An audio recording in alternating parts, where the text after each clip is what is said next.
El desembarco de Normandía, uno de los eventos históricos bélicos más importantes de todos los tiempos. Quédate con nosotros porque vamos a charlar con el escritor, el ex oficial, el ex artillero David Díaz Cabo, que va a contar enormes anécdotas que no aparecen en muchos de los libros de historia, porque fueron narradas a él por personas ex veteranos a los que él mismo se encontró en sus viajes a Normandía, en aquellos momentos en que se tenía que celebrar el aniversario del día D, justamente un aniversario que se cumple este mes. Sin más, os dejo con los comentarios, con la entrevista, con la narración de lo épico, la logística, la tecnología, todos los datos enormes, brutales, extraordinarios e históricos del día D, con David Díaz Cabo. Quedaos hasta el final porque no os vais a arrepentir. Empecemos por el principio, David. ¿Cómo se decide el desembarco de Normandía y por qué se decide que sea en Normandía? Mira, esto empieza en el 42, la guerra empieza en el 39, como todo el mundo sabe, y ya en el 42 ya piensan en abrir un segundo frente, pues para aliviar la presión en el frente del este, donde los soviéticos pues estaban sufriendo y en cada reunión que tenían, Stalin exigía a sus contrapartidas, a Churchill, Roosevelt, y bueno, los otros eran ya minoritarios, el resto de aliados, pues les exigía un segundo frente. Churchill no se fiaba mucho de Stalin, sin embargo Roosevelt sí se fiaba mucho de Stalin y Stalin no se fiaba de ninguno de los dos. Y Stalin, él miraba por su propio interés. Los otros dos eh, compartían un poco la idea de ser socios de Stalin. Churchill era el que tenía el colmillo más retorcido. En esa época, toda la costa, desde Noruega hasta la frontera con España, los alemanes construyen lo que le llaman el Muro Atlántico, que es una fortificación la más grande que llegan a construir y de las más grandes que se ha construido en la historia, la más grande seguramente en gasto en tanto de dinero, hombres, hormigón, y es una línea defensiva con posiciones que defienden todas las playas, una línea continua de 3.800 kilómetros, con cerca de 15.000 búnkeres, millones de minas alambradas. ¿15.000 búnkeres? Sí, el total son 15.000 búnkeres, más o menos, aproximado. Eh, y guarnecido con divisiones, que hay un montonazo de tropas allí. Creo recordar que eran hasta unas 300.000, 400.000. Viene en el libro, si alguna cifra me puedo equivocar, en los libros y por ahí lo pueden encontrar, no soy infalible, estoy hablando así de memoria.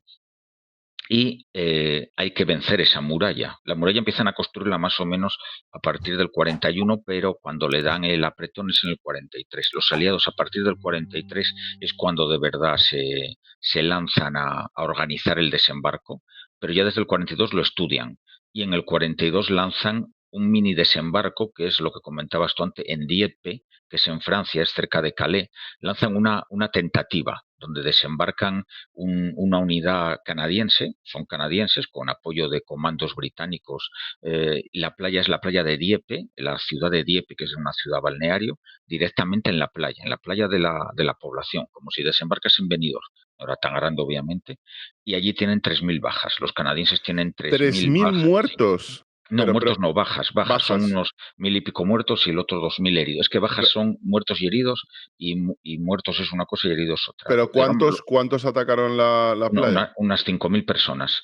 ¿Y de Esta 5.000 tienen 3.000 bajas? Sí, porque se quedan allí. No tienen manera de salir de la playa. Los alemanes con la artillería de costa y las posiciones aguantan. Los carros de combate que llevan se quedan atascados en los guijarros de la playa y bueno, es un desastre. Logísticamente estaba sin preparar.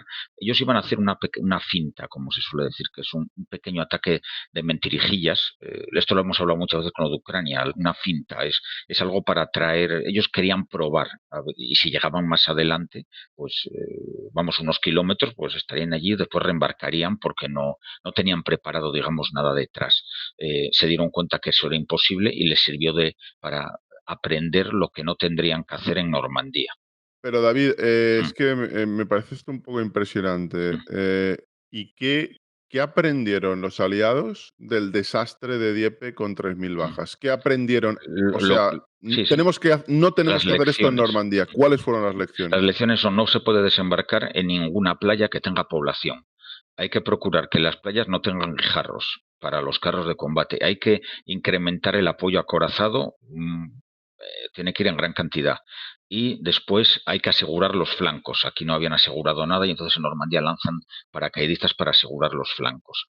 Y que el número de personas que tiene que desembarcar tiene que ser mucho mayor y el escalón logístico tiene que ser muy amplio. Y sobre todo apoyo aéreo, porque en Dieppe no tenían apoyo aéreo y aunque los alemanes tampoco es que lanzaran aviones contra ellos, pero no consiguieron acallar a la artillería de costa, entonces se les ocurre también que tienen que llevar acorazados, cruceros de gran calibre para acallar las posiciones donde vas a desembarcar, hay que machacarlas antes de que tú desembarques. En Dieppe no lo hicieron.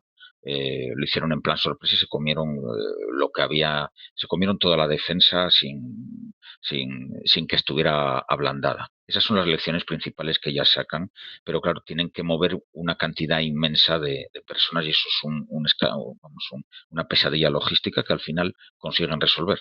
Claro que, pero aquí viene entonces la siguiente pregunta, después de lo que has comentado, de lo Mm, que aprenden con mm. este intento con 3.000 bajas, ¿eh? Y eso es un intento, así como un amago de Sí, 3.000 bajas, que mm. en otra guerra eso sería un desastre Sí, sí, sí, enorme. pero Pero claro, ¿por qué en Normandía? ¿Por qué no en el mm. paso de Calais? ¿Por qué no en cualquier otro lugar? Se engañó a los alemanes. ¿Por qué exactamente se hizo el desembarco de Normandía en el lugar en el que se hizo? Es una mezcla de lo que tú has dicho. Uno, sí se engañó.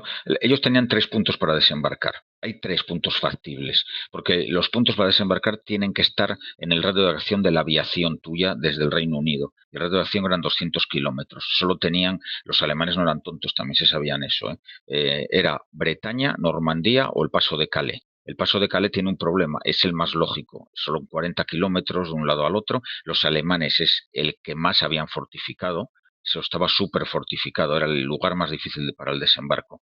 Y para los alemanes el segundo lugar con posibilidades para ellos era Bretaña y el tercero era Normandía. Bretaña era porque tenía puertos. Normandía, al no tener puertos, tú necesitas, porque para desembarcar desembarcas en las playas, pero necesitas puertos para traer toda la logística, puertos que estén fijos. Los aliados deciden Normandía porque está algo menos defendida que Calais y deciden Normandía porque les queda dentro del paraguas. Los alemanes no lo esperan tanto y las unidades que tienen los alemanes custodiando, digamos, Normandía son unidades un poco de segunda fila, no son unidades de primer orden. Las divisiones acorazadas alemanas estaban más concentradas en Calais y en Normandía no había tantas. Hoy en día vas en coche de Calais a Normandía y tardas 2 horas, pero en los años 40 no se tardaba 2 horas en ir de Normandía a Calais, era un día entero de viaje con carros de combate, en trenes, camiones, escogen eso y porque está dentro del radio de acción. Y sí intentan el engaño, obviamente. Ellos ya desde el 42, 43, desde mayo del 43, empiezan a lanzar unas operaciones de engaño. Uno es con Patton, el famoso general Patton, le plantan justo en la parte británica frente a Calais y allí le montan un ejército falso.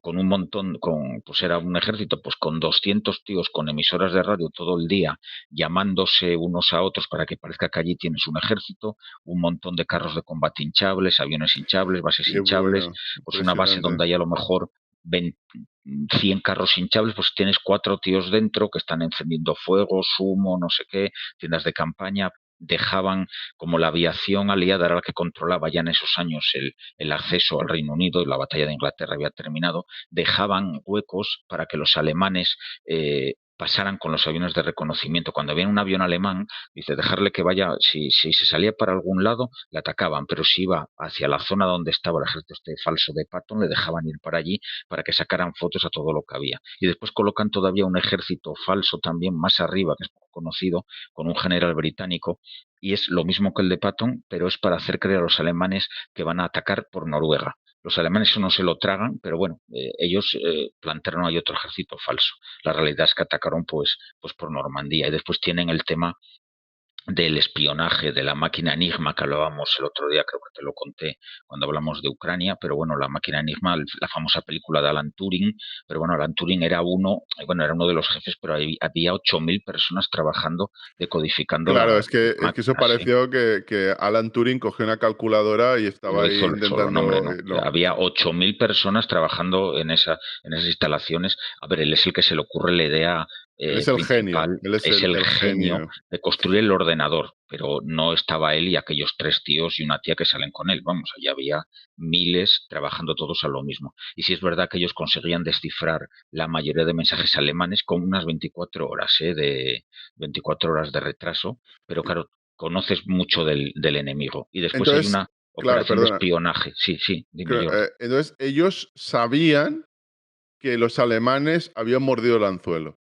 En parte sí, porque tampoco conseguían descifrar todo lo que los alemanes enviaban.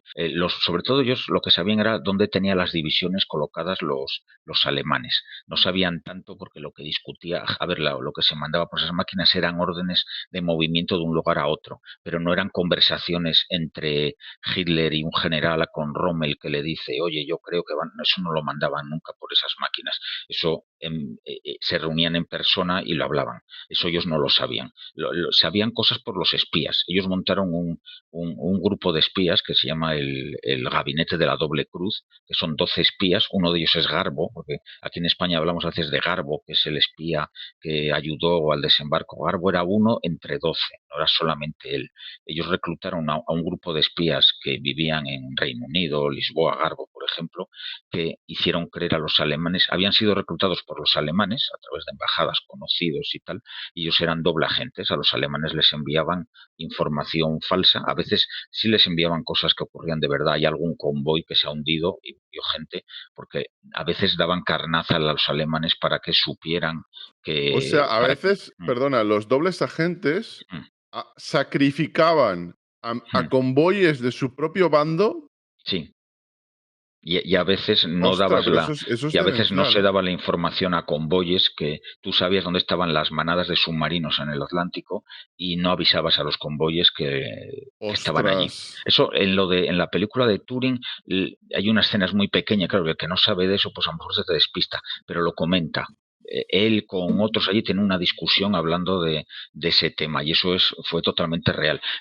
No lo hacían los dobles agentes, digamos, eran unos correveidiles. Ellos solo decían lo que les decían los mandos superiores. Por ejemplo, Ian Fleming el que escribió James Bond. Ese tío estaba en el servicio secreto británico, no me acuerdo, en el Almirantazgo, en el de la Marina, y ese era uno de. Ian Fleming controlaba a alguno de estos espías de la doble cruz. Cada uno de ellos tenía un controlador, que era el que respondía, enviaba y les decía lo que tenían que decir o lo que tenían que responder. Y después, obviamente, esa gente dependía de otros mandos superiores que son los que decidían la política.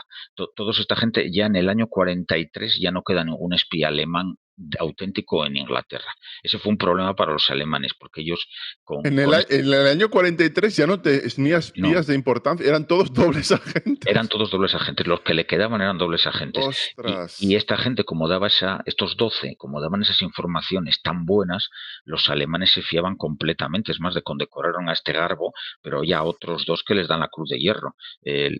Hay un libro muy bueno, lo que pasa que creo que está en inglés, que es de un señor que se llama Ben McIntyre, bueno, en mis guías está en la bibliografía, que lo recomiendo, los libros así que son muy curiosos, y te habla, él estudió la vida de todos estos. En realidad todos estos eran unos viva la Virgen, unos eran jugadores, hay hasta mujeres, ludópatas, borrachuzos, la mayoría de clase media o alta y que les gustaba la buena vida y no les gustaba trabajar. Y esos eran los espías, estos tíos eran Garbo, a fin de cuentas, que aquí lo tenemos muy Garbo, era un buscavidas que se cambiaba de chaqueta, trabajó para estos, pero que si hubieran venido de otra manera hubiera trabajado para los alemanes. Él empezó ofreciéndose a los alemanes para trabajar para ellos en la España de Franco. Él Y empezó después, ofreciéndose a los sí, sí, alemanes. fue él a ofrecerse a la embajada alemana en Madrid o en Lisboa, no la recuerdo ahora.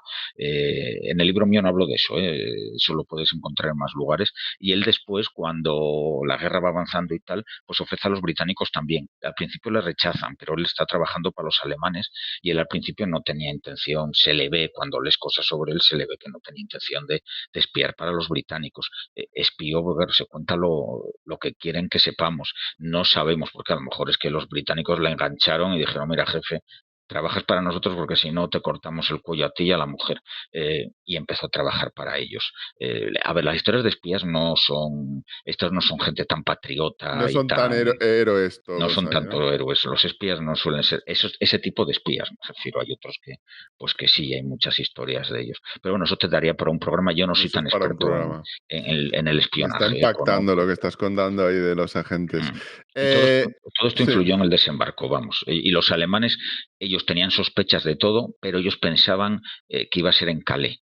Y a partir del 43 los aliados empiezan a bombardear a Francia y sobre todo líneas de ferrocarril, puentes, estaciones de ferrocarril, todo lo que podía llevar suministros a las zonas donde iban a ser los desembarcos. Los aliados lo que hacían era bombardear de cada 3 misiones de bombardeo, una iba a Normandía, pero las otras 2 iban al resto de Francia, para que los alemanes no se dieran cuenta a qué zona realmente iban a desembarcar. El engaño funcionó, más o menos bien funcionó. El desembarco se hizo a media marea bajando. Cuando estaba baja del todo, tú encallas y cuando vuelva a subir la marea, el barco desencalla y te vas. Son barcos de fondo plano. Esos llevaban, un lanchón pequeño lleva 32 personas en aquella época y esos barcos grandes te llevaban 300, 400, a lo mejor 7 carros de combate. Es básicamente lo que vemos en Salvar al Soldado Ryan, que hay como Efectivamente, 32 personas eso por es. Esos lancha. son las primeras oleadas. Esos son la primera oleada, iban así. ¿Y en cuántas playas se lanza la primera oleada del desembarco en Son Normandía? 5 playas. Bueno, donde se embarcan es aquí. En total, entre infantería, Unos 80.000 paracaidistas, hombres, 80.000 80.000. la primera ola. Sí, bueno, la primera ola, el primer día. El La primer día, primera, 80.000. el primer día ellos sueltan 80.000 combatientes aquí en Normandía. En Y realidad, la flota son unos 200.000 son soldados 200.000. y en días sucesivos van a ir llenando todo esto de divisiones. El O primer día sea, tienen. eran 200.000 soldados, que Mm, son más soldados que en la actual guerra. Que Sí, en la sí. actual guerra, los 2 bandos, ninguno de los 2 tenía o tiene soldados regulares, más de No, no, no, 200.000. no, no, no, no Entonces, tienen. El primer día se quedan casi lo que son en las playas. Los que más llegan son los paracaidistas británicos que llegan aquí y casi llegan a Caen, que esta ciudad había que haberla tomado el primer día y se toma un mes después, un mes y o medio sea, después. lo que tenían que haber tomado en un día, tardaron un mes en tomarlo. Sí, bueno, hay una cosa curiosa, que es que los británicos, que eran los que tenían que haberlo tomado, a las 5 de la tarde se detienen, porque es la hora del té. No me Y digas. sí, y se acaba. Ese día Pero lo eso, ¿en terminan. serio? Sí, bueno, no exactamente fue por el té, pero coincidió que era la hora del Ah, té. vale, vale, que era la hora del té, ¿no? Sí, sí, pero se tomaron el té y se quedaron allí. Nadie siguió avanzando Pero después. pero, el primer día toman la cabeza de playa en Utah, ¿no? En Utah, ¿consiguen Sí, asegurarla en Utah, o? digamos, tienen más éxito. Ahora vamos a empezar por orden. Las playas Utah es lo que está más al oeste. En Utah tienen bastante más éxito, tienen pocas bajas, conquistan la cabeza de playa con la ayuda de los paracaidistas que habían estado toda la noche desperdigados por allí, que había sido un desastre los saltos porque no los lanzaron, no tenían que lanzarlos, la mayoría estuvieron perdidos. O sea, que muchos paracaidistas, aterrizaron en lugares completamente Sí, distintos, hay no saben ni gente que dónde estaban. aterrizó a 50 kilómetros de su objetivo, gente que cayó en el mar y se ahogó. Hay unos 13 paracaidistas que aterrizan justo en la playa donde se va a desembarcar. Los paracaidistas saltan a la 1 de la mañana. Hasta las 6:30 no llegan allí los primeros que desembarcan. Les capturan los de la posición alemana y el teniente y el sargento de la posición, que están un poco moscas. Cada posición tenía unos 30 alemanes. Están un poco moscas, les han capturado, les tienen allí y se dan cuenta que a partir de las 5 de la mañana los tíos se ponen muy nerviosos, porque claro, los paracaidistas sí sabían que iban a desembarcar allí, decían, coño, vamos a estar aquí, nos van a machacar con la artillería naval. Antes del desembarco, por la noche, sobre las 3 de la mañana, bombardean la mayoría de posiciones alemanas donde iba a ser el desembarco, lo bombardea la RAF, al amanecer lo bombardea la Fuerza Aérea Americana y a las 6 de la mañana, 25 minutos antes, durante 25 minutos, los acorazados y los cruceros machacan las posiciones donde se va a desembarcar para que queden limpias. Lo que no habían hecho en Dieppe lo hacen aquí. Muchos de estos disparos fallan, por ejemplo, todo el bombardeo naval y aéreo que se hace durante el día del desembarco en todas las playas solamente acierta un 10%, entre un 10 y un 14% de los blancos que tenían. El resto fallaron. Solo acertaron un 10% de Mm. los de los De los blancos. blancos que Uf. tenían, sí. Claro, la mayoría cuando llegas a la playa te encuentras que los alemanes siguen allí, no se han ido a ningún Con sitio. lo cual, claro, si el 85, el 90% de las posiciones defensivas alemanas estaban en pie, Mm. al final es la secuencia esa del inicio de Salvar al Soldado Ryan, Sí, donde les claro. están dando con todo, Mm, y yo por lo que he leído, tú me corregirás si es mm, así, pero la primera oleada en alguna de las playas, mm, el 98% de los soldados con las con los mm, primeras barcazas que llegan, el 98% muere sin tocar la playa. No es mm, que no, sin tocar la playa habían sido ya, mm. bueno, muertos, por las No, bueno, ametralladoras. no es exactamente la cifra, no es correcta, esa es un poco exagerada. Por ejemplo, lo que sale en el Soldado Ryan, que Sí, es real, tal, ellos desembarcan 64, van 61. 64. El grupo ese que sale en el Soldado Ryan realmente eran 64 tíos. De esos 64, antes de tocar la arena, en el trocito de agua de la que se bajan, mueren 32. Solo Antes de quedan la tocar el mitad, agua, sí. antes de tocar la arena. Tocar Saltan la arena. Sí, sí. saltan de las lanchas y antes de que tú llegues a la arena ya han muerto 32 y el resto, si queda allí, el porcentaje de bajas en Omaha son un 70%, más o menos. Pero claro, hay 7 de cada lanchón, 10 soldados murieron en sí, las primeras oleadas. sí, bueno, Bueno, murieron o heridos, no todo. heridos. Muertos se cree que es más o menos entre un 30 y un 40%, más o menos. Es así. No hay cifras exactas porque los cadáveres se van recuperando cuando se pueden, hay desaparecidos, y hay un poco de todo. Pero a ver, hay lanchones, por ejemplo, hay relatos en Omaha, pero no donde los Rangers, sino no lo de la película, sino en otro extremo, precisamente donde Robert Capa sacó las famosas fotografías que todo el mundo ve. Por ejemplo, hay un lanchón que llega justo de frente, lo cuenta el tío que maneja la ametralladora alemán, que sobrevivió, y cuenta que él estaba con la ametralladora y de pronto llegó un lanchón a 200 metros delante de él y bajó la rampa justo enfrente de la ametralladora. Él dice, no tuve que Ostras. moverla para ningún lado, y disparó y mató a los 30 y pico tíos, 35 tíos que iban Uf, dentro. Esos no uf, sobrevivió ninguno. uf. Y después hay otros lanchones que llegan en esa oleada, que es la primera, creo que eran 6 lanchones en esa zona, y de los 6 lanchones solamente hay uno donde salen todos ilesos a la arena. En la arena ya, después ya tal. Todos los demás lanchones o murieron todos o había una gran cantidad de heridos, muertos. A ver, eso fue una masacre. Y cómo decida los generales que preparaban Mm. el desembarco qué tipo de soldado iba primero? ¿Se colocaba lo mejor delante o se colocaba a gente sin experiencia para que fuera carne de cañón?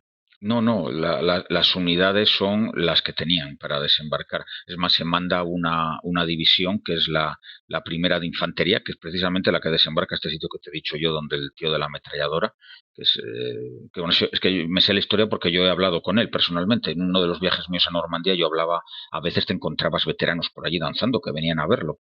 Estaban por Ostras. allí de visita y yo estaba por allí y a veces pues charlabas con ellos. Yo hablo inglés y francés o hablaba de aquella mejor, ahora ya hace tiempo que practico menos, y hablabas con ellos. Con este alemán me lo encontré de casualidad porque estaba grabando un documental que está por ahí en YouTube. El que lo busque es Heinrich Severlohr y le conocerán porque le llaman la bestia de Omaha. Está por ahí que mató a 1.200 americanos. Mató a La, 1.200 pero americanos. Sí, pero es falso. No, en la zona de playa donde estaba él solo murieron 600 americanos, o sea que es imposible Pues que él matara a solo. 1.200. Puede haber matado a 100, Sí, básicamente. sí, sí, seguramente sí. Él estuvo desde las 6:30 de la mañana hasta las 5 de la tarde disparando con su ametralladora. Gastó unos 12.000 cartuchos. Él a ver, con más gente que estaba con él. Lo que pasa es que él era el tirador de la ametralladora. Allí poco a poco fueron cayendo, de los 30 que estaban con él, fueron cayendo heridos, retirándose, otros muertos, y al final quedó él solo con su ametralladora. Se calcula eso, que pudo haber matado 100, 200 personas, que son muchas igual, ¿eh? El señor Uf. era muy buena gente y era un tío que hablabas con él y él estaba allí. Es que eso me parece bestial, que estés hablando, tú para escribir tu libro y documentándote y hables con un veterano que ahora es youtuber, que el hombre ya tendría su edad, que estaría Sí, ahora está jubilado. muerto. Toda esta gente Eh, con la que he hablado yo ya han muerto todos, ya sí, no sí, queda pero cuando nadie. tú te lo encontraste sería un Mm. jubilado o alguien que Sí, estaba sí, a punto sí, de sí. jubilarse. Fue hace Eh, 15 años o 20, más o menos. claro, y tenía una vida normal ya en la Alemania Sí, sí, sí. democrática, y de joven mató 200 personas. Sí, sí. Bueno, él estaba en Con, la RFA, el hombre hablando sí. así con él. Él estaban haciendo un documental de su vida con un veterano americano que estaba allí también. Y era pues que había desembarcado allí, había sobrevivido y estaban los dos charlando. A ver, este señor, cuando era un chaval, él no era ni del partido nazi ni nada de eso, lo que un No, no, chaval si era no, un... no lo digo por eso, no, no, no. no, no, no, ya dices por la vida de cada uno, sí, Sí, sí, que es un claro, que tío te que ha tocado mataba. una vida en la que tenías Pero 20 bueno, años y como decía el hombre, está hablando allí con él, porque estuve hablando con él, con el veterano americano y con el director del documental, que era el que traducía del alemán al... Yo en inglés me manejo, pero el alemán no. Y el hombre este decía que, dice, claro, yo es que yo maté a gente, pero yo no vi a quién mataba. Él mató a gente a 200 metros de distancia, no, tú ves una figura allá a lo lejos, no, no le ves la cara, no le ves nada, no te sientes... dice, el hombre decía que pues había tenido pesadillas durante muchos años y que había estado en tratamiento y tal. Pero bueno, dice que en aquel momento, pues eh, dice, allí estaban bombardeándonos con todo lo que había y estábamos defendiendo nuestras vidas, no, no había nada. Y como eso, por lo mismos que estaban en la playa, es que eso son las guerras. Las guerras, las ideas políticas y s tal desaparecen en de cuanto hecho te pegan cuatro tiros. David, a mí me llama la atención que ya en la antigua Grecia había relatos que describían el estrés postraumático del militar. Y al Mm, estrés postraumático, a las pesadillas de lo que habías visto, de la muerte en la batalla, lo llamaban, son los ese estrés, esos recuerdos, en el fondo eran los espíritus mm, de la gente que había luchado contigo que venía a castigarte, ¿no? O a recordarte. mm. Y hay mucha gente, evidentemente, no tenían la palabra, no había psicólogos, o no como lo entendemos ahora, ni siquiera existía la palabra depresión, tenían otras palabras y otros conceptos. No es una cuestión de que tuvieran la palabra, tenían otros conceptos para describir la depresión, estrés postraumático, pero es evidente que estaban hablando de eso, de estrés postraumático, bueno, porque el que Sí, haya sí, estado en... y date cuenta, Jordi, que en la antigüedad, con las armas blancas, la guerra hasta el siglo XIX era con armas blancas. Luchas al lado, vamos, el enemigo está pegado a ti y estás viéndolo la carne y le atraviesas y le ves la cara. La ventaja de las armas de fuego es que alejan poco a poco, el enemigo se vuelve impersonal, es más fácil matar a alguien porque tú ya no tienes que estar oliéndole, digamos, no estás pegado a él, no es un cuerpo a cuerpo y el estrés postraumático seguramente era peor en la antigüedad, habría muchos más casos que actualmente. Lo que pasa es que es verdad que después nosotros hemos aumentado la película con los bombardeos de artillería, la aviación y todo eso, y ahora ya no ves cara a cara al enemigo, pero lo que te viene encima es también terrible. Y en el momento en el que llegan los primeros soldados que ya pueden tocar la playa, pueden tocar la Ujú, arena, que no son básicamente ametrallados dentro de la lancha, cuando están sí, aún sí. sobrevolando el agua, ¿la orden cuál era? ¿Ir corriendo, ir colocando una posición, no sé, defensiva, Ellos, disparar? ¿Cuál era A la...? ver, ellos tenían sus cosillas, lo diré, sus objetivos predeterminados. A ver, no dejaban en la playa voleo a la gente. Tú, por ejemplo, en la primera playa, la de Utah, se equivocan y se van 1,5 kilómetros a la izquierda donde tenían que haber desembarcado de verdad, porque la lancha guía, el que iba de guía, pues se perdió. El Se marino perdió. de guía, que sería un coronel, se equivocó con la brújula. A ver, hay que darse cuenta que estaba amaneciendo, había niebla, toda la costa estaba llena de humo porque estaban disparando los cruceros y el tío se perdió la referencia. Además, si alguien va a Normandía veréis que la costa no tiene grandes detalles que tú puedas, es todo muy plano, tiene sus acantilados, pero es muy plano, es muy difícil, son playas muy largas, no son playas como las del Cantábrico, son playas de a lo mejor 15, 20 kilómetros de largo. Y entonces, bueno, este tío se perdió. y tuvieron la gran suerte en esa playa, por ejemplo, que la posición a la que llegan, que era donde estaban esos 13 paracaidistas que habían capturado, es la única posición de todas las del desembarco de Normandía donde habían acertado los bombardeos de los aviones, porque donde iban a desembarcar de verdad se habían equivocado y no lo bombardearon esa zona. Sí, allí estaban todos los alemanes, vamos, estaban con el chocolate caliente, los churros esperándoles, y tuvieron la grandísima suerte, Qué porque a veces la suerte, guerra tiene todo ese qué tipo de cosas. suerte. Pues ahí hubo muy pocas bajas, no sé si son unos, está en el libro, a ver, no me acuerdo ahora, creo que son, a ver, bajas, son unos 64 muertos o algo así, que son muy pocos, pero bueno, son 64 muertos, no, son 64 personas que han caído allí. El combate no duró mucho allí, una hora, hora y media, y salieron. En Omaha llegan a la arena y ellos tenían, en Utah era solamente una salida, pero en Omaha tenían 3 puntos en la playa que se correspondían con 3 caminos que salían de la arena, porque Omaha lo que tiene detrás es un escarpado, que eso sí sale en el Soldado Ryan, que tiene unos 50 metros de altura, un barranco, y solo puede salir de la arena por 3 o 4 puntos que son caminos, que son ramblas, por donde bajaban antiguos riachuelos, o cuando llueve baja el río, pues por ahí van a salir. Y entonces ellos desembarcaban en esas 3, 4 zonas y su misión era volar lo que será en el Soldado Ryan, volar las alambradas Pero, y intentar perdona, salir por ahí. claro, cuando en el Salvar al Soldado Ryan, y es lo Mm, que me gustaría preguntarte mm. en estos momentos, cuando llegan cerca, han podido avanzar, mal que bien, con muchas bajas, llegan cerca de los nidos de ametralladoras, de las trincheras, etcétera, cerca, relativamente cerca, colocan una especie de tubos con granadas Sí, para limpiarlas. ¿Qué son esos tubos y cómo lo ese hacen tubo lo para? que lleva es una pértiga explosiva. Ese tubo ya se inventó en 1800 y pico, es el torpedo Bangalore, le llaman Bangalore por la ciudad de la India, porque es donde se inventó. Eso es un tubo que se va enroscando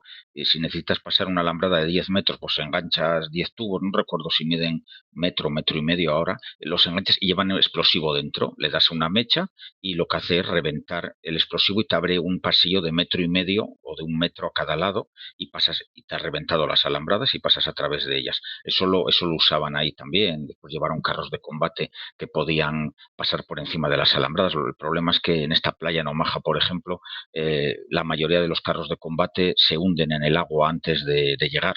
Porque, a ver, el día que desembarcan no es un día de playa de estos súper tranquilo. Había olas de entre metro y medio y 2 metros, pero era lo que les quedaba. Había habido tormentas en el canal y solo había 2 días. El desembarco iba a ser el día 4 de junio realmente, pero lo El retrasan desembarco iba a ser el 4. el 4, sí, sí.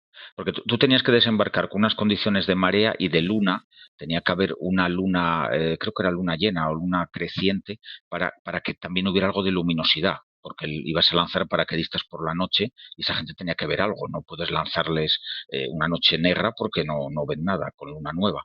Y iba a ser el 4. Por el mal tiempo que había y las tormentas en el canal, hubo grandes discusiones porque, claro, de aquella no había el tiempo punto es este que vemos en el móvil, que también falla un montón últimamente, pero bueno, de aquella eran unos señores meteorólogos estudiándolo y ellos llegan a la conclusión que va a haber 2 días de calma más o menos, de cielos más o menos despejados que van a permitir que vuele la aviación y son el 6 y el 7 de junio.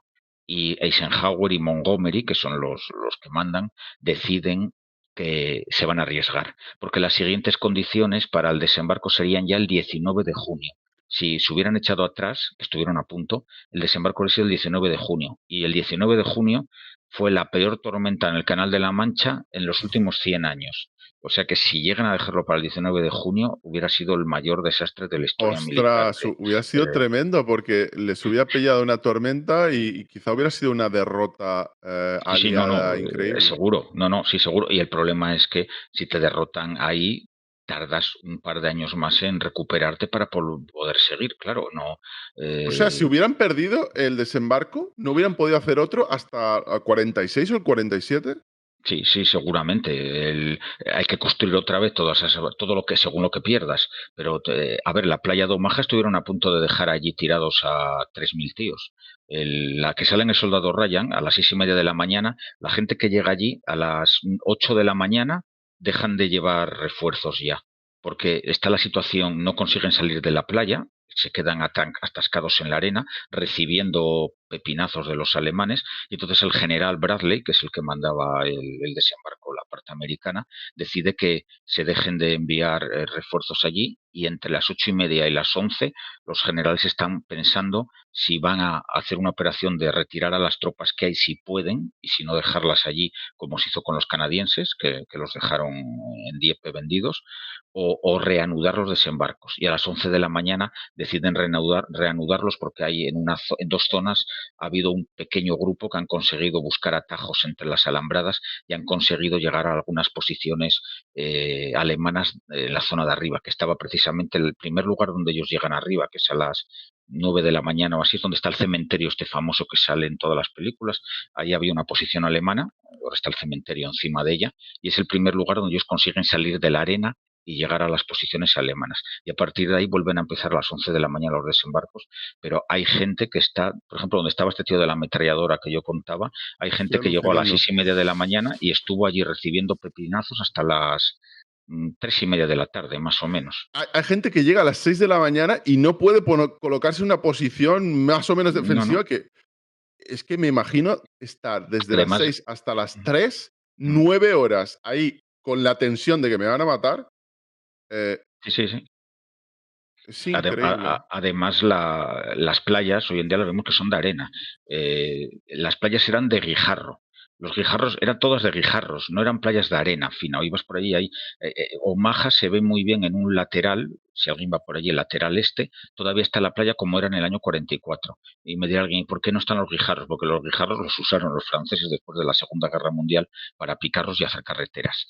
Sacaron guijarros de las playas y los usaron para hacer la gravilla, para hacer asfalto y carreteras y tal. Y las playas hoy en día tú vas, pero hay que imaginarse que tú allí no te tiras al suelo como en el Soldado Ryan y arena, te tiras encima de piedras, lleno de piedras, estas piedras redondas de playa, el que haya visto playas de guijarros, vamos, donde nunca vamos a bañarnos, donde hay playas de guijarros, yo creo Las que que estaban siempre vacías, las playas que no hay gente. efectivamente, pues esas eran las playas que había en Normandía, donde desembarcan ellos. Que vamos, que no te tiras allí en la arena y te arrastras tranquilamente, sino que estás por encima de pedrolos.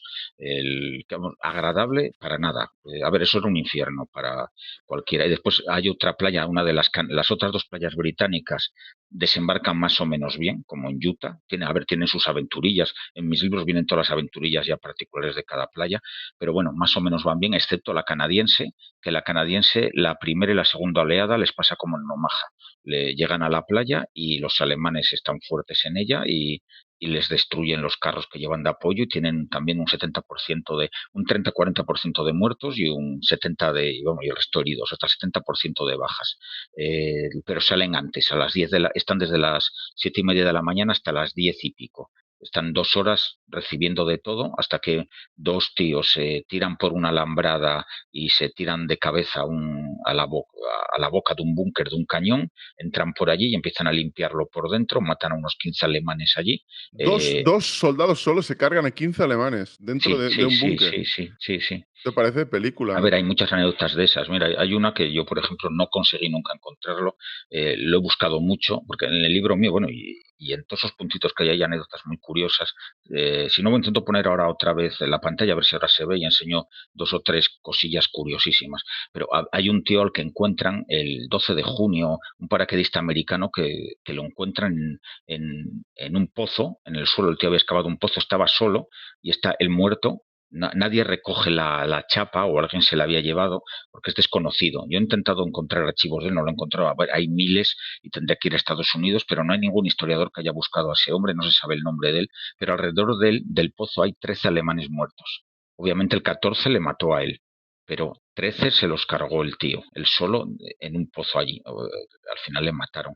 Pues ese es un héroe, pero es un héroe que nadie conoce ni nadie va a conocer en la vida. Es una O sea, persona más. claro, y no pudo ser identificado porque la chapa no estaba. No estaba, y no sé en el que estaba, no hay fotos tampoco, solo hay algún texto por ahí de gente que lo vio o que pasó por allí. Nadie le identificó y Es nadie. la típica historia que Sí, nadie daría por supo una quién es el película, sí, sí. protagonista, pero daría Sí, para una película. sí, sí, La sí, te historia en daría, sí. sí. Es muy poco conocida, esa, la historia de ese hombre, y hay que darse cuenta, por ejemplo, los paracaidistas americanos lanzan a 13.000 esa noche, por la noche.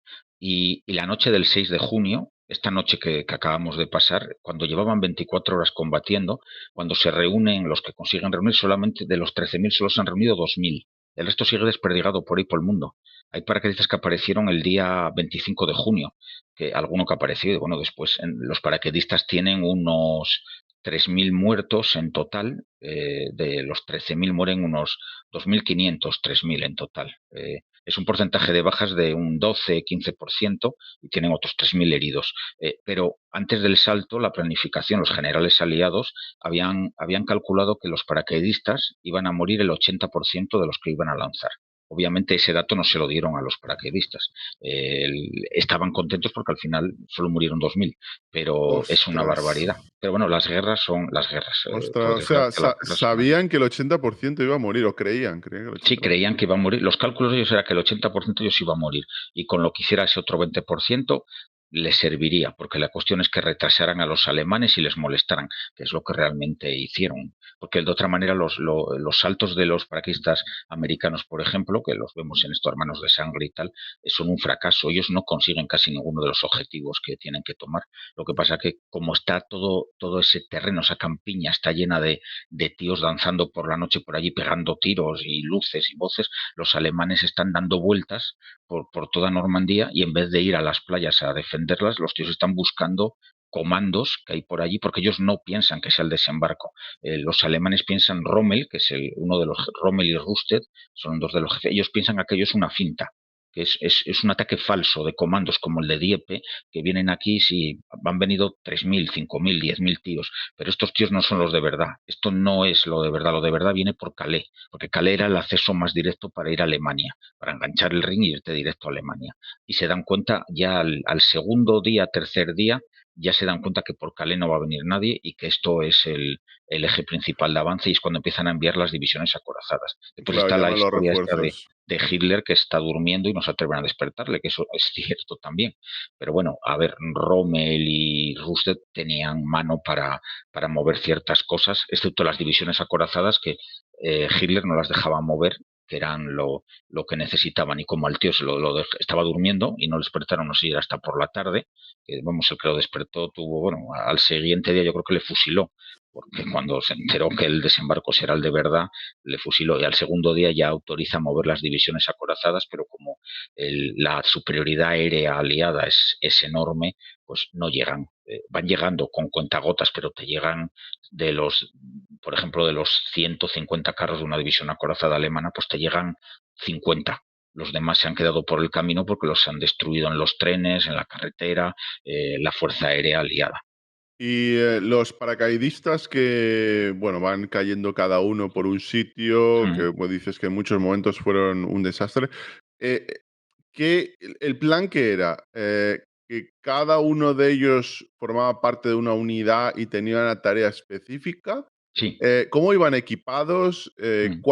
¿Qué es lo que tenían que hacer muchos Ellos lo de que ellos? tenían que hacer era tomar carreteras, algunas baterías de artillería, grupos de 4 cañones que estaban en el interior, que eran los alemanes lo que tenían eran cañones para disparar a los barcos que estaban dentro, no estaba al lado de la costa, los cañones no estaban en la costa, estaban 2 kilómetros al interior y había unos cañones que era para artillería de costa para disparar a los buques y después había cañones, piezas de artillería de campaña para disparar directamente sobre las playas por si alguien llegaba. Pero cada cañón, ese grupo de cañones tiene un rango de acción de 15 kilómetros a tal, pues iba solapándolo y cubrían toda la costa con ello. Pues ese era el objetivo principal de los paracaidistas, que ellos no deberían caer solos. Ellos realmente ellos lo habían diseñado para que cayeran en grupos en compañías, en grupos de 100 tíos, y cada grupo de esos de 100 tíos en media hora se iba a reagrupar porque los aviones les iban a lanzar en el sitio correcto y nada, en un ratillo te reagrupas allí y se iban todos ya a luchar todos juntos con sus jefes, sus sargentos, sus tenientes, sus capitanes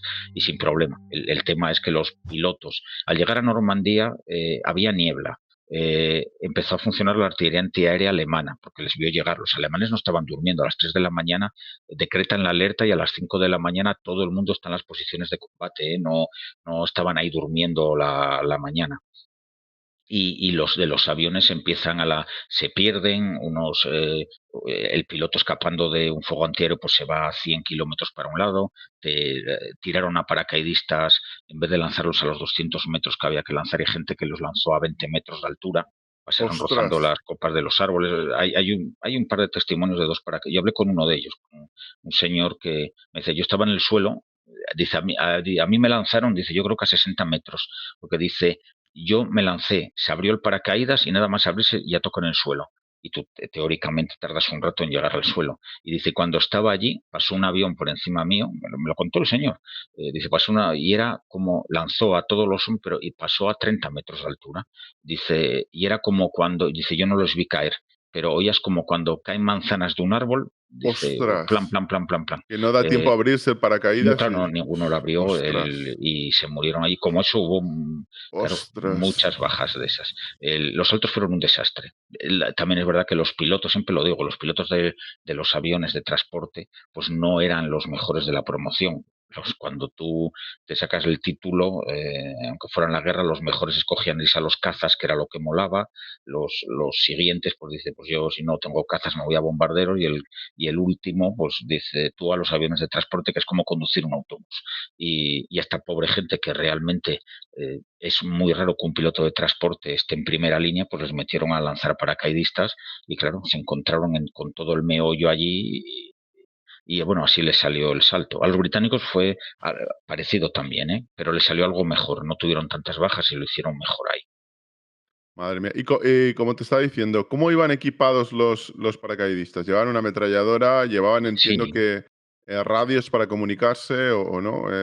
sí, lo que ¿Explosivos? pasa es que la mayoría de todo eso, en esa época los paracaidistas no se lanzaban se lanzaban con una pistola, cuchillos, un subfusil, que es como una metralleta, para que la gente me entienda, pequeños, pero los fusiles y todo esto no podías lanzarte con ello pegado al cuerpo. Hoy en día sí, porque te puedes partir la pierna, eso, no puedes llevar una muleta pegada a la pierna cuando tú tienes que doblarte.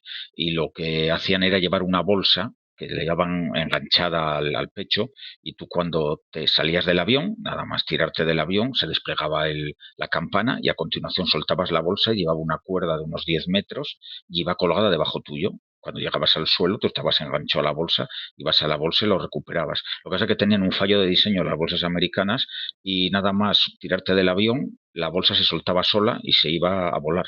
Ve Y a tú ve a llegabas. buscar la bolsa, ve a buscar la bolsa donde Efectivamente, estaba. lo que hacía esta gente, pues al final era pues La con Virgen. pistolas, con cuchillos, de gente muerta que encontraba, de alemanes, lo que pudieran. Algunos sí aterrizó con la bolsa, por ejemplo, pero después también los alemanes habían inundado todos los campos de Normandía, habían abierto las esclusas de los canales de riego y habían inundado los campos. Los campos no es que estuvieran muy inundados, pero había a lo mejor lugares donde cubría 50 centímetros, pero tú cuando te caes desde el cielo, las fotos aéreas no lo habían visto, porque debajo del agua las fotos aéreas veía, claro, no es muy profundo, tú seguías viendo el verde, la tierra, fotos en blanco y negro, y cuando estos caían, tú como te enseñaban en aquella época, tú un paracaidista no cae de pie, como andando con estos paracaídas modernos y los de aquella época, ¿no? Tú caes y tienes que rodar sobre ti mismo para amortiguar, doblas las rodillas y ruedas. Pues claro, tú caías en 50 centímetros de agua, caes, ruedas y qué pasa con paracaídas de seda y nylon, que te acabas enrollando con todas las cuerdecitas y estás cubierto de agua y te mueres ahogado en 50 centímetros de agua. Eh, Ostras. Claro, porque tú eres incapaz de salir de aquello, allí enredado, y te has ahogado. Y hubo muchísima gente de esta que murió ahogada en Normandía. Son aventuras. Lo de los paracaídas bueno, en realidad cada persona de estas con la que hablas era una aventura para todos ellos. Eran Y aventuras y los alemanes también. Lo que pasa es que los alemanes pues sabemos algo menos claro. y ellos estaban defendiendo, pero también hay aventuras. Salen muchas anécdotas en la peli El día más largo, que es la antigua con John Wayne, y todas esas anécdotas que salen son reales, como la del alemán que se pone las botas al revés por la prisa, y es cierto porque se lo encontró. Hay también un paracaidista americano, yo no le conocí ni hablé con él, pero me lo contó otro y después se lo he encontrado en un libro, que el tío aterrizó él solo, encontró una casa, él tenía que poner una baliza para que llegaran los aviones, pero él no fue a ponerla donde tenía que ponerla, ¿no? Claro, tenían un mapa, pero allí estaban todos perdidos, no sabían dónde estaban. Él puso la baliza allí en el jardín de la casa y se fue a dormir. Entró a la casa, les pidió permiso a los señores que si podía descansar, Ah, se marchó. era una familia, llegó allí y dice, Claro, ¿me puedo claro. poner a dormir? Sí, sí, se quedó Una allá a familia dormir. francesa. Sí, y tuvo la mala Ostras, suerte, lo contaba el otro día en otro programa, tuvo la mala suerte que ostras. esa casa aterrizó el general Taylor, que era el jefe de la división aerotransportada 101, que era el jefe suyo, el jefe, el general, y El jefe escogió en la misma casa. en la misma casa. Aterrizó allí y dice, esta casa que es guapa me la quedo para mi cuartel general. Al amanecer se fue para allá y bueno, fueron un oficial, no el general, otro, y cuando toca la puerta, diga, señor, que si no le importa, vamos a establecer aquí el cuartel general nuestro y tal. Y dice, pero hay uno ya suyo ahí arriba durmiendo. Subió el tío para allá, sacó el otro a patadas y lo que no sé, el final, no sé el final de la historia, si al hombre le metieron un consejo de guerra, le arrestaron o qué fue de él, no, Ostras. no lo sé. Sé que sobrevivió a la guerra, eso sí, porque la historia, el que me lo contó, conocía al señor y lo que no me acuerdo si allá había muerto o no cuando me la contó. Y es que he hablado con mucha gente de después de leer informes, historias de otra gente, que hay libros, mucha de esta gente a partir de los años 2000 empezaron a hacer memorias, escribir memorias sobre todo los parientes de ellos, y son muy curiosas, ¿eh? De los alemanes hay menos, pero también encuentras algunas y son buenas. Yo conozco anécdotas de este tipo, de finlandeses, en la Segunda Mm, Guerra Mundial, en lo que ellos llaman la guerra de continuación, porque ujú, ellos en la Segunda Guerra Mundial entran, pero solo para luchar contra la Unión Soviética, ¿no? claro. Y un familiar de la que era mi pareja Mm, había peleado en el conflicto y salió herido, ¿no? ¿Y qué es lo que ocurrió? Que en los finlandeses, durante la guerra, tenían concursos de narrativa, de cuento, para mm, que los soldados escribieran, ¿no? Y este hombre se ha llevado, pues, por su relato, bueno, un premio, el tercer premio, lo que sea, de narrativa del ejército ujú, finlandés. Y la anécdota que contaba me impactó porque habla, por ejemplo, que están en un bosque y de repente se encuentran a una unidad en medio del bosque de rusos durmiendo, de soviéticos durmiendo. Y dice: "¿Y qué hacemos aquí? Están todos durmiendo". Dice: "¿Cómo que qué hacemos aquí?". Y ponen a discutir: "Oye, ¿pero qué hacemos? ¿Estar aquí durmiendo?". Dice: "No, no, hay que sacar los fusiles", y les matan durmiendo. Porque no sabían, de verdad, es que puedes disparar sí, a alguien durmiendo, ¿no? Y anécdotas de ese tipo muy humanas, ¿no? Que como ser humano dices: ¿Puedo disparar a alguien que está durmiendo? ¿Es esto ético?". Y luego otros detalles como, justamente parecido a los soldados Ryan, oye cómo se queda sordo por una granada y se despierta en el hospital. mm, Había perdido el conocimiento, etcétera. Entonces, me parece muy interesante lo que dices porque en ese libro, porque era un libro, el relato formaba parte de un libro de los que habían sido premiados, cada uno contaba sus anécdotas, ¿no? Lo que le había impactado. Y a veces son cosas tan humanas que no imaginas. Dice: "Oye, ¿cómo voy yo a estar en un bosque y me encuentro una gente durmiendo ahí a la Bartola y qué hago?". Pero me llama la atención y quería preguntarte, mm, porque en Salvar al Soldado Ryan y ahora justamente en el conflicto vemos lo mismo, queda claro, aunque ahora lo vemos con otra perspectiva, que la tecnología que ya había en 1944 era lo más avanzado, que había cambiado la sí, guerra entre la Primera Guerra mm, Mundial y la Segunda. Hay un salto tecnológico increíble. Ahora hablamos de sí, drones, etcétera, luego enseñaré una foto, mm, pero, los radios, las comunicaciones por radio. mm, Hay una secuencia en el inicio de Salvar al Soldado Ryan, como, ¿dónde está el de la radio? ¿Dónde está el de la sí. radio? Se tienen que comunicar. ¿Qué importancia tenían, los operadores de radio, no? ¿Qué pasó con los operadores de radio en la playa? No, no, bueno, bien. A ver, lo primero que habitualmente esa gente es un objetivo prioritario para ya en esa época, para los francotiradores o un tirador. Lo primero que tienes que buscar es al que parece un mando y a los que llevan radios. Son los que tienes que bajar. Son objetivos. Obviamente siempre están un poco más atrás que los combatientes y hay que protegerles. Bueno, y también a la gente que lleva ametralladoras. Son los primeros a los que tienes que disparar. Pero sí, es el salto cualitativo seguramente de la Primera a la Segunda Guerra Mundial Mundial. Y la Segunda Guerra Mundial no es tan diferente a como lo que vemos hoy en día en la guerra. Las tácticas son similares, los vehículos que vemos estaban ya en la Segunda Guerra Mundial, los carros de combate, todo, hombre, obviamente ha mejorado la tecnología y hay visores nocturnos, los fusiles, los cañones, pues disparan con mucha más precisión, pero en general la guerra es la misma desde esa época. Y las comunicaciones es lo que revoluciona, a ver, es lo que les permitió a los alemanes la Blitzkrieg, la conquistar Francia, Polonia, bueno, Polonia también estaban los rusos, que eso siempre se nos olvida, que Alemania y Rusia eran aliados en el año 40-41 y invadieron Polonia los dos. Siempre hablamos de que Alemania invade Polonia, pero invade la mitad de Polonia, la invade Rusia, la invaden Rusia y Alemania. Hay fotos de ellos desfilando los alemanes y los rusos juntos, Ah, soviéticos, celebrando, sí. sí, sí, los soviéticos, perdón, no rusos, la URSS. Pero lo que permite a los alemanes esa velocidad para conquistar Francia, Holanda, Bélgica, el frente occidental que podemos llamar se dice que es la coordinación que les permite las comunicaciones, llevar una radio en cada carro de combate, en cada vehículo importante, y eso es una diferencia fundamental. Y los aliados aprenden de ellos, porque los aliados eso no lo tenían. Los aliados van copiando poco a poco, van copiando lo de los alemanes. Ah, van Y copiando a los alemanes, los claro, aliados. sí, sí, los aliados al principio de la guerra, bueno, solo están los británicos, que son los que más le cuesta copiar cosas de los alemanes, pero los americanos, como son una sociedad joven, en aquella época que tenía 150 años, Estados Unidos no era tan antiguo el país, ellos sí van copiando todo el sistema, es más, la organización de los pelotones, de las compañías, de las secciones, hasta de los carros de combate, más o menos, es una copia peor de la alemana. Los británicos también lo van haciendo y consiguen superar a los alemanes al final de la guerra. En Normandía todavía están muy verdes, tanto los americanos están verdes en Normandía, los británicos algo menos porque han estado pegándose contra los alemanes en el desierto, en abajo, y bueno, están en Italia dándose de leches también británicos y americanos contra los alemanes y van aprendiendo poco a poco. Y también es verdad que ellos aprenden y los alemanes se van debilitando también.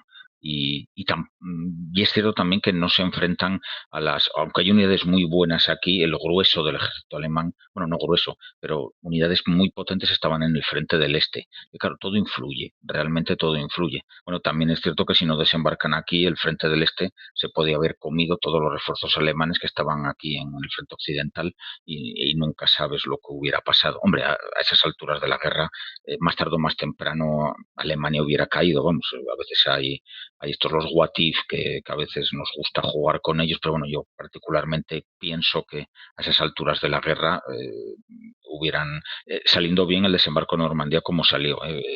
Puedes haber tardado más o menos, pero Alemania, cuando se ocurre el desembarco, Alemania ya está sentenciada. Si no hubiera habido el desembarco, lo hubieran rechazado, a lo mejor puede cambiar algo porque tenemos que Alemania estaba desarrollando también armas, Las no, V2, las etcétera. V2, todo esto que podrían haber dado algo de vuelta a la guerra. Pero bueno, también es que Alemania, eso sería otro mundo, hablar de la logística y de la producción alemana. Alemania no entra a producir realmente, no pone su industria a producir al 100% hasta el año, a finales del 43. Ostras. Sí, sí, el resto de años. Son muy buenas las memorias de Albert Speer, el que era el ministro de Industria, digamos, El el arquitecto, creo. arquitecto, que era ministro de Industria después. Que bueno, las memorias son muy buenas, tanto que se calla, se disculpa un montón de veces a lo largo de tal que él no sabía nada de lo de los judíos y tal. Dice, bueno, como es excusatio non petita, Fue que de los pocos que se salvó de los juicios que se sí. realizaron posteriormente, ¿eh? Sí, sí, él Qué se lo bueno. supo montar bien. Es cierto que él no era alguien que pintara tanto en el organigrama de mando, digamos, alemán de arriba del partido. Pero bueno, él sí conocía que se estaban usando mano de obra esclava en las fábricas que él, digamos, entre comillas, controlaba.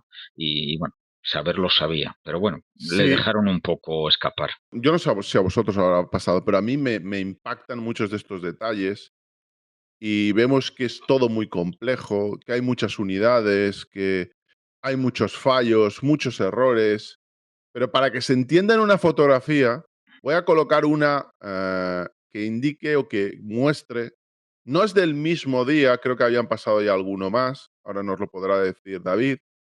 pero es la cantidad monstruosa, porque es monstruosa el adjetivo que hay que utilizar, estratosférica, de unidades de todo tipo, Mm, anfibias, de tierra, navales, aéreas, todo tipo de tecnología para el momento era muy moderna. Vais a ver esta foto y os vais a dar cuenta de lo que estoy diciendo, porque la foto a mí es una foto que me ha literalmente impactado, ¿no? David, yo lo que veo aquí con esta imagen es, primero, al fondo, una cantidad de barcos que no parece que es que se han sacado todos, ¿eh? Que simplemente no había más ángulo como para sacar más. Es como el horizonte, todo lo que coge el horizonte, ves barcos, mm, ves vehículos anfibios que han llegado a la playa. Parece como que han llegado a momentos diferentes, porque veo una barcaza en el medio sí, sí, es que verdad, está sí. encallada, con lo cual Mm, había llegado antes, porque la mm, marea ha cambiado. Eh, Veis la cantidad de la logística, los camiones. ¿Cuántos camiones hay ahí? Solo la cantidad de camiones que bajan de cada uno de los barcos. ¿Veis esos globos aerostáticos que me gustaría saber? Que son cepelines. mm, ¿Qué significa esos cepelines? Porque entonces eran, vamos, como los drones hoy en día, era tecnología de mm, vanguardia. ¿Veis en primer plano un camión que parece, yo no sé si es un camión médico, dos camiones médicos, parece lo que está en primer plano cerca de la hierba, mm. parece una estación médica. Sí, será ¿Veis un cómo, puesto de socorro seguro. sí. ¿Veis una especie de tablones o metales o algo que parece que se va a utilizar para hacer algo relacionado con la infraestructura, o bien para cruzar trincheras, o bien para construir algo? Pero bueno, viendo esto, que me parece increíble, y dices: "Ostras, con tantos infantes, tantos tanques, tantos camiones, tantos barcos, tantos, eh, vehículos anfibios, tantos cepelines, y todo esto es un trozo simplemente del ángulo que si pudieras panear, si esto fuera un vídeo, verías toda la playa kilómetro, a lo mejor 5 o 6 kilómetros así, o 10 o 20, lo que sea. Mm, Eh, Mi pregunta es, bueno, de entrada que puedes imaginar cómo pudo ser un caos en muchas partes, sí. evidentemente. Claro, es que con todo eso dices, ¿esto cómo puede funcionar bien? En fin, aquí tiene que haber mucha gente que se tiene que haber equivocado en lo suyo, la coordinación, etcétera. Pero lo primero que quiero preguntar, ¿esos cepelines pequeños pueden medir 3 o 4 metros? ¿Esos cepelines para qué son? Sí, esos son antiaéreos, son para evitar que los cazas, cada barco y cada lancha llevaba uno. Y después en la costa desplegaron unos batallones, que eran batallones de globos aerostáticos, que eran soldados de negros. Eran los primeros negros o los únicos negros que están en Normandía, los primeros días, son miembros de esos batallones que son los que llevan los globos. Los anclan en el suelo, los tiras para arriba, y eso es un cable metálico y lo sabía que podías poner el explosivo en el cable, más bien alto, y si un avión pasaba, obviamente tropezaba con ese cable metálico. A ver, el Zeppelin simplemente es el globo, es para que el cable esté vertical, no tiene otro sentido, es un globo hinchado y ya está. El cable es lo que es el arma para poder ¿Sabes dónde está el impedir explosivo, no? Que no lo puede eso, apreciar porque es fino eso. el avión. Mm. Pero bueno, ¿qué altura tiene eso? ¿50 metros? ¿Tan Sí, 50, bajito iban 60. bajando los Claro, sí, aviones? hombre, te bombardaban a 40, 50 metros de altura. Cuanto más altos vas, les alcanzaba la antiaérea. Pero bueno, a lo mejor sí, sí, 50, 60 metros, que es suficiente. La cuestión es que el avión la historia era para que el Zeppelin está también para que nos arrimen. Los aviones ven los Zeppelines y se quitan de en medio. Ya no van a pasar por ametrallando la flota ni nada de nada, se quitan de en medio. La mayoría no tenían el explosivo, se podía poner, el proyecto original era con explosivos, pero la mayoría tiraban el cable solo para arriba y ya está. No les hacía falta nada más. Y sí, se usaron mucho y bueno, la Fuerza Aérea Alemana realmente en Normandía casi no actúa, es totalmente testimonial, hay muy pocos ataques. Tenían muy pocos aviones los alemanes en el frente occidental, tenían unos, entre cazas y bombarderos tenían unos 250 y en condiciones operativas solamente la mitad de ellos. O sea que nada, sobre Normandía volaron muy poco, igual que la Marina alemana tenía lanchas torpederas y patrulleros y consiguieron destruir un buque con unas lanchas torpederas y ya está, no hicieron nada más, ni submarinos ni nada. También la flota era enorme, la flota aliada es la mayor flota que se ha usado nunca en la historia y no se ha superado. Estamos ¿Cuántos, hablando cuántos mil, buques había? 1.213 buques de guerra, 862 mercantes que llevaban material, Logística ahí, ¿no? como estos que ves aquí, que son LCTs, LCMs y tal, como estos había unos 800 y pico, y después estaban las 1.416 lanchones de desembarco, 2.000 camiones anfibios, otros 800 buques civiles, fueron 800 aviones de transporte, 500 planeadores y unos 2.000 cazas y bombarderos. Todos son los números del día del desembarco. Y todo eso estaba funcionando. Claro, la flota, 1.213 buques de guerra no están aquí al lado, están patrullando y hacían una pantalla cortando todo el canal de la Mancha para que no pudiera entrar ningún submarino, buque Claro, alemán, eso es lo nada que de te iba a nada. decir. Los famosos submarinos alemanes, ¿dónde estaban? Porque aquí podían haberse hinchado a destruir buques. Sí, pero es que en esta época, en junio del 44, ya los submarinos ya estaban de capa caída. Ya les tenían muy localizados también porque sí que los submarinos emitían sus posiciones con Enigma. Y eso sí lo podían detectar los de Bletchley, los de Turing, que hablábamos antes. Y es que conocían bastante el mundillo submarino, y los submarinos alemanes ya en esta época por el Canal de la Mancha no pasaban. Porque era una zona de caza de la aviación nocturna de los aliados. Los aliados buscaban submarinos por la noche. Tenían ya en el 44 una especie de radares de onda milimétrica que detectaba cuando los submarinos por la noche salían a superficie a coger aire para los motores, y los detectaban y les atacaban con un faro superpotente que encendían justo en ese momento y les bombardeaban. Era la situación para los submarinos en el 44 y era muy complicada, y cualquiera de ellos que se quisiera meter aquí no hubiera salido. Es más, ninguno se metió. Y otra cuestión, yo ahí, volviendo a ese barco que está en el Mm, centro de la imagen, prácticamente en el sí, sí. centro, que está encallado porque ha cambiado Mm, la marea. Pero bueno, ¿cuánto tiempo estuvieron ahí llegando? Porque si esto es el cuarto o quinto día y ese barco está ahí encallado, mm. ¿cuánto tiempo simplemente estuvo llegando la logística? Porque hay Bueno, trenes y no, trenes de logística. ahora no recuerdo, está en el libro, lo tengo porque lo busqué y tal, la cantidad diaria de logística que llevaban aquí, y eso todos los días llegaba. Esto es justo antes de que hagan el puerto Mulberry. Además, esto es el centro de la playa. Había otras 3 salidas como esta donde estaban un grupo como este de buques. Había otros 3 en Omaha. Hicieron un puerto artificial Hicieron un con puerto artificial. Sí, con unos bloques de hormigón que flotaban, se diseñaron, se llamaban el Puerto Mulberry.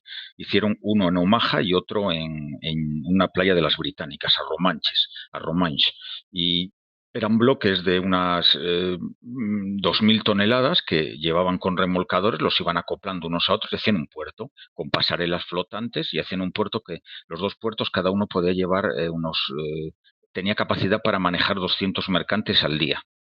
Eran Buf. puertos bastante grandes, ¿eh? Eso ya es un puerto grande, ¿eh? Sí, sí, sí, ¿Cuánto tardaron en construir un puerto así eh, artificial de la nada y al año tardaron sobre 44? tardaron sobre 8 o 9 días en 8 días tenerlos. hicieron un Sí, puerto. sí, es una de las. Sí, porque el de Omaha, que se construyó a partir. Aquí todavía no estaban ellos, estaban en ello, pero todavía no se le ve el puerto. El día 19 de junio, cuando está ese tormentón en el canal que he comentado yo antes, que viene la peor tormenta en 100 años, que era el día que iban que era el día en el que iban a construir a hacer el desembarco, pues se llevó el puerto aquí de Omaha. Se lo llevó la tormenta, se llevó el puerto entero, y ya deciden no usar este y usan solamente el británico, que quedó destruido. Vamos, quedó tocado, pero no destruido, se reparó, y después ya empiezan cuando al mes conquistan Cherburgo, empiezan a llevar todo el material por Cherburgo. Y hacen un oleoducto, que es otra obra de ingeniería, un oleoducto de 130 kilómetros que va desde Inglaterra hasta Cherburgo, y va todo el petróleo, va por debajo del mar en el primer oleoducto La que se hace Virgen submarino. Santa. ¿Hicieron un oleoducto submarino de 139 kilómetros? Sí, sí, sí. Y hasta ese momento lo que hacían era con petroleros, llegaban aquí a un pueblecito que se llama Port-en-Bessin, y ahí hicieron un oleoducto de un par de kilómetros debajo del agua. Los petroleros se paraban a 2 kilómetros de la costa, enganchaban al oleoducto y descargaban desde allí el petróleo, la gasolina para los aviones, los carros de combate, los vehículos. A ver, la organización logística de esta gente fue espectacular. Es lo que llevó adelante esto, no fue otra cosa. La logística es lo que llevó a buen puerto el desembarco de Normandía. Sin logística no hubieran triunfado esta gente. Pero claro, hablas de logística, pero la logística significa preparación. ¿Esto cuánto tiempo estuvo preparándose? Claro, ellos empiezan a prepararse en el 42 y más fuerte en el 43. Aparte todo el año 43 y hasta junio un año y medio de Un preparación. año y medio para hacer Sí, esto. sí, ellos llegaron a juntar 3 millones de soldados en Inglaterra entrenándose solo para el desembarco de Normandía. No todos en el desembarco participan eso, 80.000 desembarcan y 200.000 en la flota, pero esos otros 2 millones que quedan o 2 millones y medio, ellos van a ir llegando las sucesivas oleadas. Aquí al principio el primer día llegan 6 divisiones, pero cuando acaba la batalla de Normandía, 3 meses después, el 29 de agosto, los aliados tienen casi 50 divisiones desplegadas aquí. Cada división son 15.000 personas con carros de combate, vehículos, tiendas de campaña, darle de comer a 15.000. Pues, 50 por 15.000. sí, sí, más o menos son unas veintitantas americanas y unas veintitantas británicas, donde hay también canadienses, hay un poco de todo. Bueno, son 750.000 personas. Sí, sí, más la logística que había, tenías ahí 2 millones, un ejército de Y 2 eso millones. tiene que comer todos los días. Claro, y hay que traerlo de algún lado, y lo traías del Reino Unido. Y al Reino Unido llegaban cosas desde. Es una cadena, llegaban cosas desde Estados Unidos. Es espectacular lo que hicieron esta gente, que es lo menos estudiado. Hay un libro muy bueno, también está en mi libro, en la bibliografía, es que no recuerdo el nombre del tío, que es uno de los pocos libros que habla sobre todo el tema logístico de toda la Segunda Guerra Mundial, pero también habla de Normandía y es un estudio muy, muy bueno. En mi libro doy pinceladas de ello, porque bueno, el mío es más bien una guía en la que hablo de todos los sitios y cuento historietas de cada cosa y datos en general para el que quiera más, pues que pueda buscarlo. Pero sí, sí, todo el despliegue de esta gente a ver, es como los americanos a partir de esta guerra son los reyes de la logística. Les hemos visto, habrán ganado, habrán perdido, pero en Vietnam la logística que tenían detrás era tremenda, en Corea, en la guerra del Golfo hemos visto que ya eran una propia proporción de un tío que luchaba por 5 que iban detrás, que no ven el frente, ven solamente que se calcula. Por cada soldado, 5 de Sí, logística, 5 sí, trabajadores. aquí tenían 3. En esta época la proporción, si no recuerdo mal, era 1 a 3. Por cada combatiente, tres detrás. Ya en la guerra del Golfo en el 91 es 1 a 5 la proporción. También se incrementa, claro, las complicaciones, la tecnología y todo esto, y es lo habitual que deben tener los ejércitos hoy en día. Los hay que lo tienen y otros que no. Pero bueno, es la diferencia muchas veces del ejército americano con otros ejércitos. Es lo que tienen detrás. Ya está. Y ya empezaron aquí. Fue la diferencia. Yo lo que veo es, como he dicho antes, el incremento en tecnología. Todo esto, los Hmm, cepelines, los hilos, las comunicaciones por radio. eh, el hay un momento en el que diseñan un barco, que es un barco logístico. O sea, lo que hacía ese tipo de barco era transportar objetos para alimentar, para pertrechar otros barcos más grandes.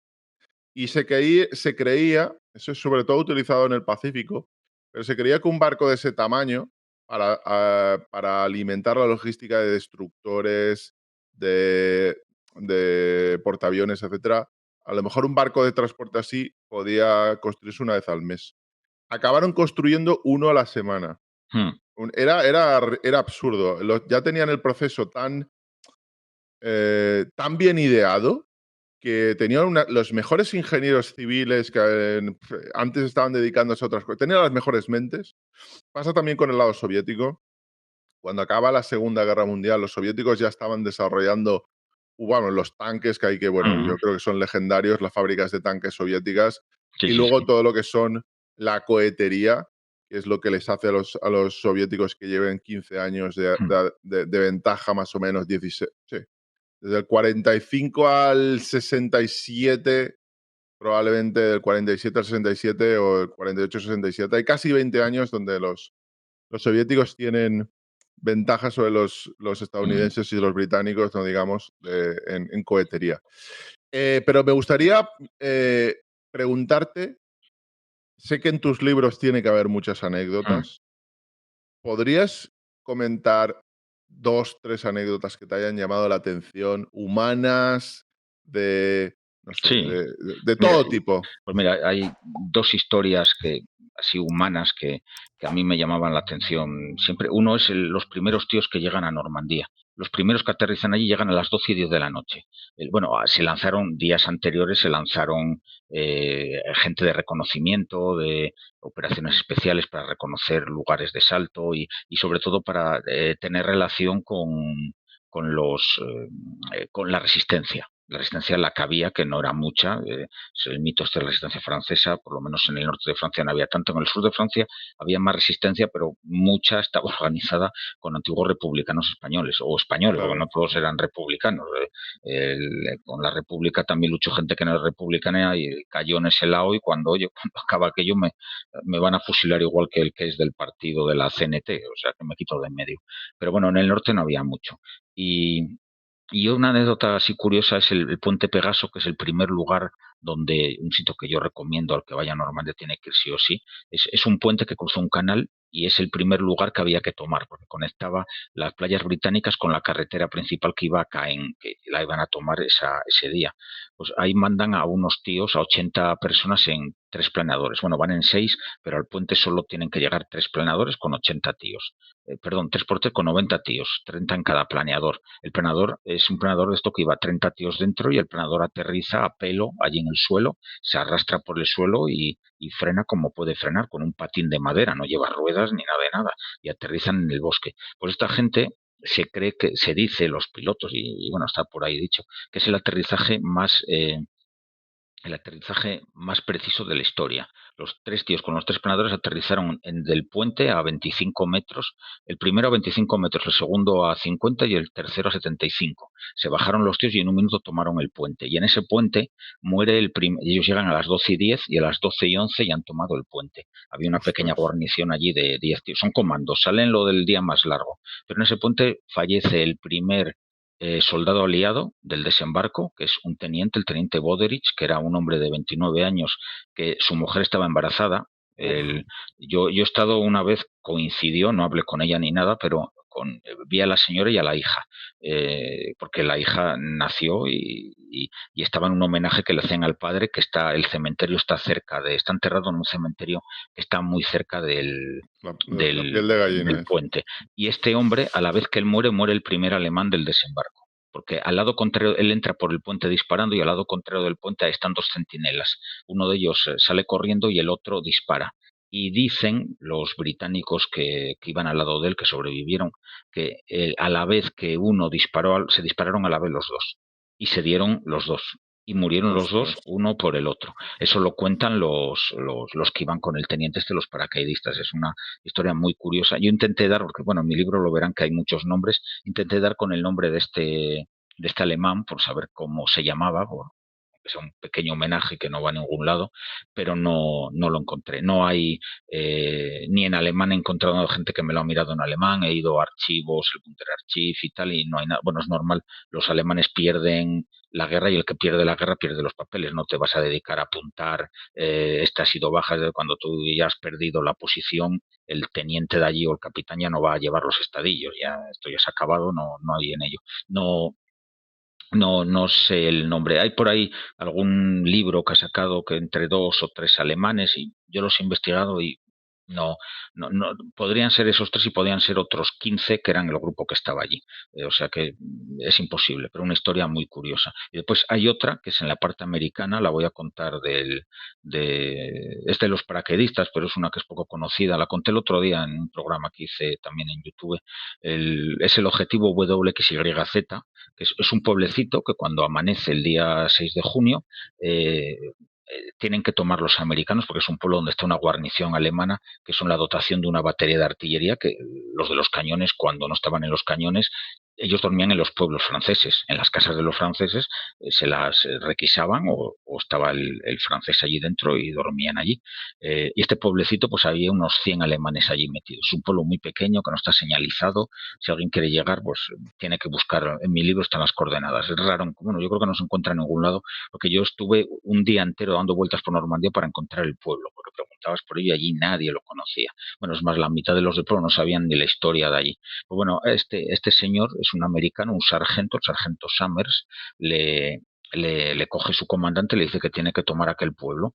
Eh, Te vas con estos 9 tíos de aquí que él no conoce de nada, no son su pelota, no los ha visto en la vida, y él se va caminando con los 9 tíos. Los 9 tíos le dicen que ellos no van a arriesgar el pellejo, que han sobrevivido la noche, que no, Eso que debido al desembarco y ahora no nos van a matar en no, un pueblo ahí de... efectivamente, que un sitio donde hay 100 alemanes, que a dónde van y tal, y el tío este que sí, que él va para allá, un tío con un par de ex, y dice, pues si vosotros no venís conmigo, yo solo asalto esto. Y se va el tío y da la patada a bueno, se va agachando tal, toma 9 casas él solo, es un combate de unas 3 horas. Él solo abre de una patada la primera puerta, se encuentra 2 o 3 alemanes, les ametralla, les mata y sigue. En ese momento viene otro de los 9 soldados, uno dice, mi sargento, yo voy con usted y tal. Y entonces pues se van turnando, uno da la patada, se van cambiando el arma, uno lleva un subfusil, el otro lleva tal, y van de casa en casa tomándolo. En una casa matan a 5, en otra matan a 3, en otra se les rinde alguno y los que se rinden a ver los otros 9 tíos venían detrás y les cubrían desde lejos. A ver, estaban parapetados y si veían un alemán disparaban, pero desde lejos, nada de arrimarse allí. Si salían prisioneros, los cogían. Bueno, cuando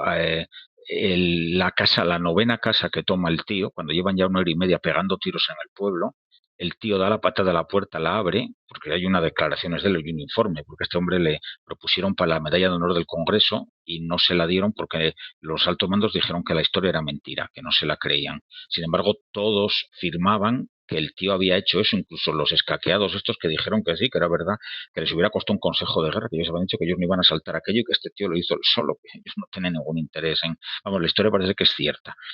Pues este tío da la patada de la puerta y se encuentra a 15 alemanes desayunando. Llevaban 1 hora y media pegando tiros. El pueblo es pequeño, ¿eh? El pueblo Sí. medirá 200 metros de largo, que te tienes que haber enterado. Pues los tíos estaban allí desayunando allí sus cartofes, sus salchichas, lo que fuera, los 15 tíos. El tío entró y en el informe dice que los vio desayunando, pero dice, yo no dudé y disparé y maté a todos. Los mató a todos.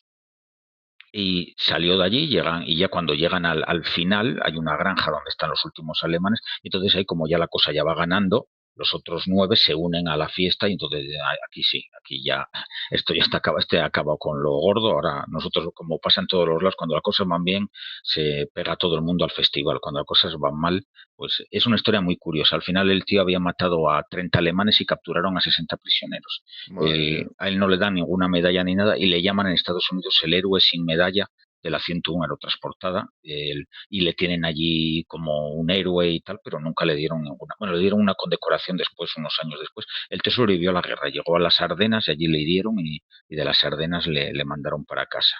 El tío reconocía que él dice que quedó como poseído y dice, yo no sé cómo se me ocurrió hacer aquello, la verdad. Dice, la primera casa sí lo sabía, las demás ya no sé ni cómo lo hice ni cuánto tiempo estuve allí pegando tiros, decía el señor este.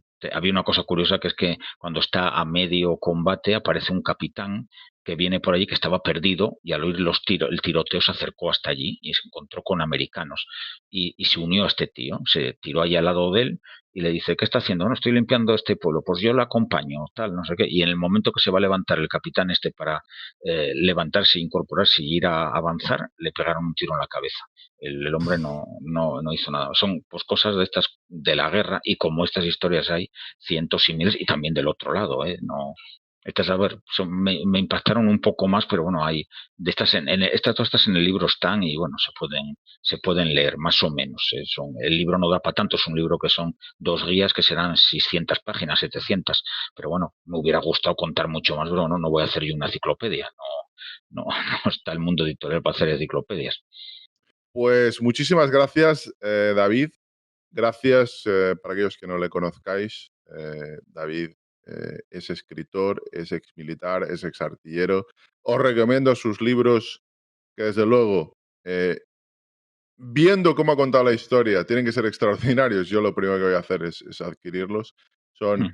eh, si no me falla la memoria, y lo tengo, mira, no me va a fallar porque lo tengo aquí apuntado, Utah y Omaha, una guía de viaje del día D, y Gold Juno o Gold Juno y Sword, una guía del viaje del día D también, de David Díaz. Los podéis encontrar en cualquier librería. Brutal, brutal, porque si los libros son como la narración que ha hecho David, tienen que ser extraordinarios. Muchísimas gracias, David. ¿Quieres añadir algo más? Sí, no, gracias. Y bueno, que estas historias que he estado contando, a ver, las contamos y nos parecen ahora medianamente graciosas y tal, pero son historias muy tristes y es la guerra, por desgracia. Eh, y nada, dar las gracias a Jordi, como siempre, y a todos los que nos habéis seguido. Como siempre, un placer estar aquí con todos vosotros. Hasta el siguiente programa, chicos. Un placer. Nos vemos.